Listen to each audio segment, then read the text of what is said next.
Hi friends, அழகே அழகு இனி வரப்போகிற எபிசோட்ஸ்க்கான அப்புறமா தான் இந்த வீடியோவில் பார்க்க போகிறோம். வாங்க ஃப்ரெண்ட்ஸ் பார்க்கலாம்.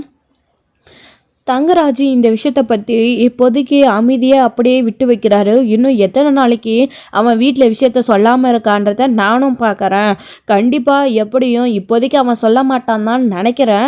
அப்படி அவன் சொல்லாமல் மறைச்சிட்டே போகட்டும். ஒரு நாள் இந்த விஷயத்தை பற்றி நான் போய் சொல்லும்போது இத்தனை மாதம் ஆச்சு இந்த விஷயத்த இது வரைக்கும் சொல்லவே இல்லையே அப்படின்னு அப்போ எல்லாரும் முன்னாடியும் அவன் அசிங்கப்பட்டு நிற்க தானே போகிறான். ஒரு நாள் அவனுக்கு பெருசாக வைக்கிற ஆப்பு அப்படின்னு தங்கராஜ் இப்போதைக்கு அமைதியாக இந்த பிரச்சனையை விட்டுறாரு.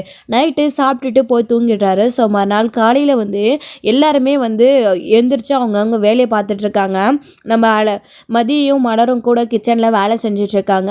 எனக்கு காலேஜ் இல்லையா அப்படின்னு கேட்கும்போது இல்லைங்க, நான் தான் ஆன்லைன் கிளாஸ் எடுத்துகிட்ருக்கேன்ல அப்படின்றாங்க. சரி மதி, நீ உள்ளே கிளாஸ் எடுத்துக்கோ முடிஞ்ச அளவுக்கு அப்படின்றாங்க. புரியுதுங்க, எதுக்காக அப்படி சொல்கிறீங்கன்னு. சாரி மதி, நான் ஒன்றும் அவங்க இப்படி பண்ணுறாங்கிறதுக்காக உன்னை உள்ளே எடுத்துக்க சொல்லலை. அவங்க லேப்டாப்லாம் மூடி விடுறாங்க, பிள்ளைங்க முன்னாடியே உன்னை நிறைய கேள்வி கேட்குறாங்க. இதெல்லாம் பிள்ளைங்க காதல் விழுந்தா அவங்க என்ன நினைப்பாங்க, அதுக்காக தான் அப்படின்னுவோம். சரிங்க, நான் பார்த்துக்கிறேன் அப்படின்னு மதியம் சொல்லிட்டு இருக்காங்க. எல்லாருமே ஆஃபீஸ்க்கும் கிளம்பிட்டாங்க. அப்போதான் இங்கே அவங்க அத்தை வீட்டில் இருக்காரு. அவருடைய மாமாவும் ஏதோ வேலையாக வெளியே போகிறேன்னு சொல்லிட்டு வெளியில் கிளம்பியிருக்காரு. அப்போ என்ன பண்ணுறாங்க, மதி கிச்சனில் சொன்னதுக்கு அப்புறமா எனக்கு கிளாஸ் இருக்குது, மற்ற வேலையெல்லாம் அப்புறம் பார்த்துக்கலாம், நான் வரேங்க, நீங்கள் ரெஸ்ட் எடுங்க அப்படின்னுவோம். நான் வேறு எதுவும் செய்யலை மதி, வீட்டை மட்டும் கூட்டிக்கிட்டு ஸோ அதுக்கப்புறமா நானும் மிஷினில் தான் துணி போடணும், வேறு எதுவும் இல்லை அப்படின்னுவோம். சரிங்க, நீங்கள் மிஷினில் துணியை போடுங்க, நான் எடுத்து காய போடுறேன், கிளாஸ் நடத்திட்டு அப்படின்றாங்க. சரி மதி, நீ அப்படி எடுக்கணும்னு அவசியம் கிடையாது, நானே பார்த்துக்கிறேன்னு சொன்னாலையும் இல்லை மதி கேட்க மாட்டேன்றாங்க. சரின்னு மதி ரூமுக்கு போகலான்னு வரும்போது ஒரு நிமிஷம் நில்லு அப்படின்றாங்க. என்ன, ஏதாச்சும் வேணுமா அப்படின்னு கேட்குறாங்க. எனக்கு எதுவும் வேண்டாமா, உன் புருஷன் காஃபியை குடிச்சிட்டு இங்கே டம்ளரை வச்சுட்டு போயிருக்கான், அதை எடுத்துகிட்டு போய் சிங்கில் போடணுன்னு கூடவா உனக்கு தெரியாது? இது இங்கேயே எவ்வளோ நேரமாக இருக்குது, தட்டு தடுமாறி கீழே விழுந்தா அதில் இருக்கிற டீஸ் கீழே சிந்தோம், தேவையில்லாமல் திரும்பவும் மலருக்கு தானே வேலை, மலர் இந்த வேலை செய்கிறான் அந்த வேலை செய்கிறான்னு மட்டும் சொல்கிறீங்க. இதை கரெக்டாக அப்பப்போவே எடுத்துகிட்டு போய் சிங்கில் போட்டால் இது ஏன் கீழே சிந்துது, கீழே விழுந்து ஏன் துடைக்க வேண்டிய வேலை வருது, அதிகமாக எதுக்காக வேலை வருது, எடுத்துகிட்டு போய் போட்டால் வேலை முடிஞ்சிடும்ல அப்படின்றாங்க. உன்னை தான் சொல்லிட்டு இருக்கேன், என்ன இன்னுமே அப்படியே பார்த்துட்டு நின்றுட்டுருக்கே, இதை எடுத்துகிட்டு போய் சிங்கில் போடு அப்படின்றாங்க. என்னால் முடியாது அப்படின்னுவோம். என்ன நீ ஏதாச்சும் ஒரு சின்ன வேலை சொன்னால் கூட அதை முடியாதுன்னு சொல்லாமல் செய்யவே மாட்டிய, இதுதான் உங்கள் வீட்டில் சொல்லி கொடுத்து வளர்த்தாங்களா, உன் அம்மா உன்னை நல்லா வளர்த்துருக்கா அப்படின்னு பேசுவோம். என் அம்மாவை பற்றி பேசுகிற வேலை வச்சுக்காதீங்க, என் அம்மா என்னை நல்லா தான் வளர்த்துருக்குறாங்க, என்னையும் சரி என் தங்கச்சியையும் சரி என் அம்மா அப்பா நல்லா தான் வளர்த்துருக்காங்க, தேவையில்லாமல் இங்கே நடக்கிற விஷயத்துக்கெல்லாம் என் அம்மா அப்பாவை இதில் உள்ளே இழுக்காதீங்க, அது எல்லாம் சரிதான், நீங்கள் உங்கள் பிள்ளையை எப்படி வளர்த்துருக்கீங்க, ஏன் அதே டீ டம்ளரை குடிச்சிட்டு நேராக எடுத்துகிட்டு போய் ஷிங்கில் போட்டு வேலைக்கு கிளம்புனா அவருக்கு என்ன பிரச்சனை வந்துச்சு, ஒரு 5 நிமிஷம் ஆகுமா, குடிச்ச டம்ளரை எடுத்துகிட்டு போய் அங்கே வச்சுட்டு வர, குடிச்ச இடத்துல வச்சுட்டு அவர் இஷ்டத்துக்கு போயிடுவாராம். இவர் பின்னாடியே ஒரு ஆள் வேலை செஞ்சுட்டு திரியிறாங்களா, மற்றவங்களுக்கெல்லாம் வேறு வேலையே கிடையாது அப்படின்னுவோம். என்னடி நீ ஏதாச்சும் ஒரு விஷயம் சொன்னால் நீ எது பேசாமல் செய்யவே மாட்டியா, என்னை பார்த்து பிள்ளை விளக்க தெரியலன்னு கேட்குற, நீ என்ன நினச்சிட்டு இருக்க உன் மனசில், ஒரு டீ டம்ளரை எடுத்துகிட்டு போய் போட சொன்னதுக்கு இவ்வளோ பெரிய போராட்டம் பண்ணிகிட்ருக்கியா நீ அப்படின்னு அவங்களோட அம்மா ஒரு பக்கம் கேட்டுட்ருக்காங்க. மலருக்கே இதை கேட்டு பயங்கரமாக அதிர்ச்சி ஆகுது. மலர் அங்கேருந்து மதி விட ப்ளீஸ், அத்தை நான் எடுத்துகிட்டு போய் போடுறேன் அப்படின்னுவோம். ஏம்மா, உன் புருஷனுக்கு தேவையான எல்லாத்தையும் இவ தான் செஞ்சு கொடுக்குறாளா என்ன, உன் புருஷனுக்கு எது தேவையோ அதை நீ செய்யறல்ல, அதே மாதிரி தானே சுரேஷ்க்கு எது தேவையோ அதை இவ தானே செய்யணும். கல்யாணம் முடிஞ்சு எவ்வளோ நாள் ஆகுது, இன்னுமே சண்டையோடையே இவங்க 2 பேரும் இருக்காங்களா, ஒருத்தருக்கு ஒருத்தர் அப்போ புரிஞ்சிக்கவே வேணாமா, எதுக்கு இவங்க 2 பேருக்கும் கல்யாணம் பண்ணி வச்சாங்க, சேர்ந்து சந்தோஷமா வாழ்றதுக்கு தான். புருஷன் குடிச்ச டீ டம்ளர் எடுத்துட்டு போய் போட முடியாதுன்னு என்ன புள்ள வளர்க்க தெரியலன்னு என்கிட்ட சண்டை போடுறா. நான் புள்ள வளர்க்க தெரியாதல்லாவே இருக்கட்டும், அவன் அம்மா அவளை நல்லா வளர்த்து வச்சிருக்கால, பெரியவங்க கிட்ட எப்படி பேசணும் எப்படி ஒழுக்கமா இருக்கணும்னு அவங்க அம்மா சொல்லி கொடுத்துருந்தா இப்படியெல்லாம் இவ பேசுவாள, என்ன பார்த்து புள்ள வளர்க்க தெரியலன்னு ஒரு மாமியாரை பார்த்து கேட்கறதுக்கு இவளுக்கு எப்படி உரிமை வந்திருக்கோம் அப்படின்னு அவங்க அழுதுகிட்டே போய் உக்காந்துடுறாங்க. வரட்டும், இன்னைக்கு நான் அவர்கிட்டயே பேசிக்கிறேன் அப்படின்னு உட்காந்துக்கிறாங்க. ஆமா, வந்த உடனே கம்ப்ளைண்ட் பண்ண ஆரம்பிங்க, அவர் கேட்க உங்கள் பிள்ளைக்கு சொல்லுங்கள், தேவையில்லாமல் அப்புறம் நான் தப்பானவ என்கிட்ட சண்டை போடுவாங்க அப்படி தானே.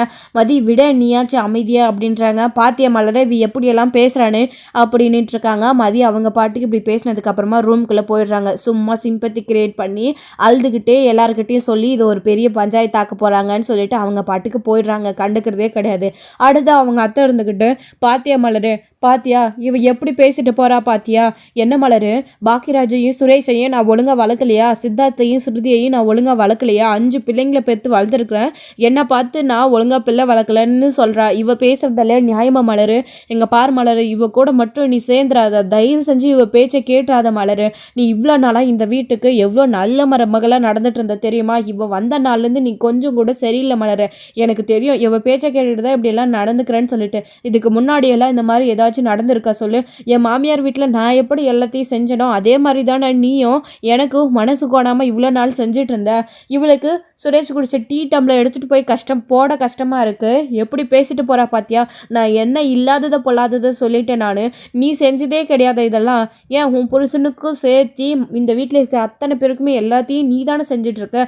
இப்போது அவனுக்கு கல்யாணம் ஆகிடுச்சி, மதி இருக்கா, அதுதான் சுரேஷோட வேலை எல்லாத்தையும் அவ செய்யட்டும்னு சொன்னால் அதுவே ஒரு குத்தமாகிட்டு என்கிட்ட கோவப்பட்டுட்டு போகிறா.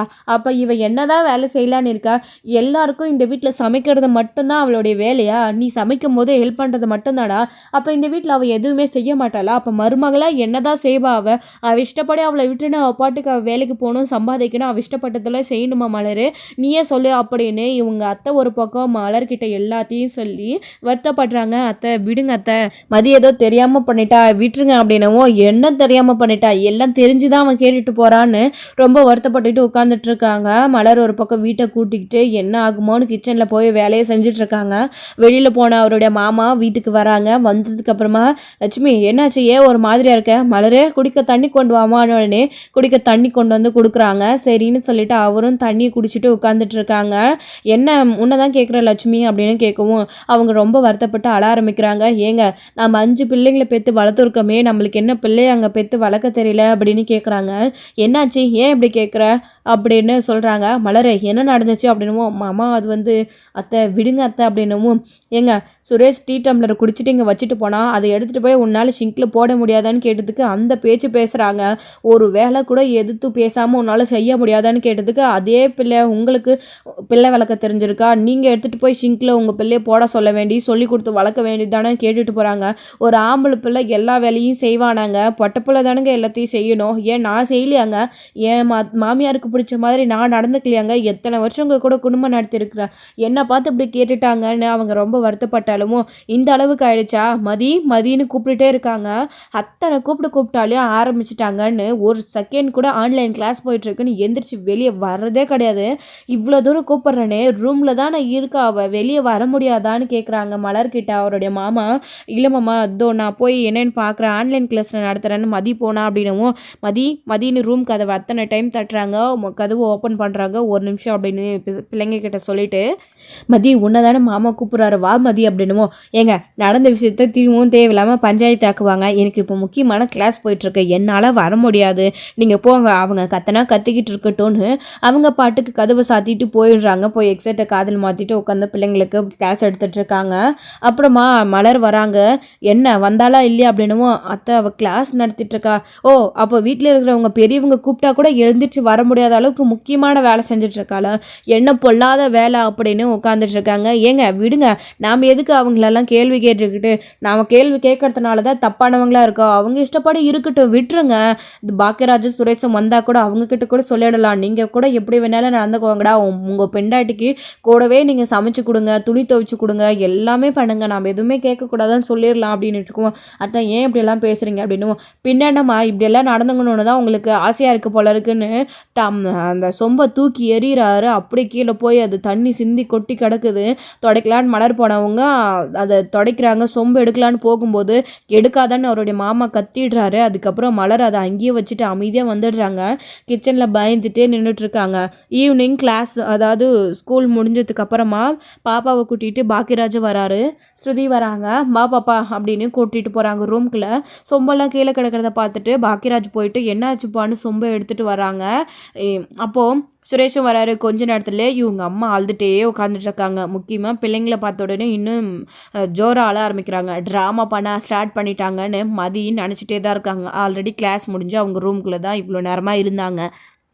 அப்போது என்னாச்சு மலர், ஏன் அம்மா அழுகுறாங்க, அப்பா என்னாச்சுப்பா அப்படின்னு சுரேஷும் கேட்க, பாக்கியராஜ் மாற்றி மாற்றி கேட்க, சுரேஷ் போயிட்டு கிட்ட உட்காந்துக்கிட்டு என்னாச்சுமான்னு கேட்டுட்டு இருக்குவோம்.